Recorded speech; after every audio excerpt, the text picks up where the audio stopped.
প্রথমে আমরা এই ভিডিওটা দেখে নেব, তারপরে এই ভিডিওটা ফানি কমেন্ট নিয়ে আমরা মজা করব।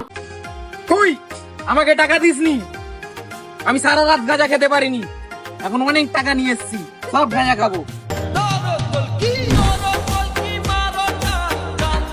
तो चलिए शुरू करते हैं। গাঁজা খাবি সুধীর ভাই? আমার বাড়া খাবো কাছে।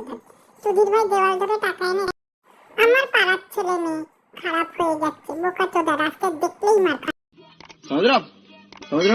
বাড়া ছাপড়ি এক নম্বরে মাদাচ্ছে। আমি কলকাতা পুলিশ যদি হয়ে যায়, এবার তোর ভিডিও করা উড়িয়ে দেব। ছাপড়ি না না, ছাপড়ি তো ম্যাচ, লোককে দিয়ে পোদ মারিয়ে টাকা এনেছে। ছাপড়ি চোদা, ওইসব টাকা বান্ডির বড় বাজারে বিক্রি হয়। আমি তোর সব ভিডিওতে গালাগালি দিই, বাপের বাড়া খা শুয়োরের বাচ্চা। ভাই তোরা গাঁজা খেয়ে কি মজা পাস? লেওড়াটা আবার কে?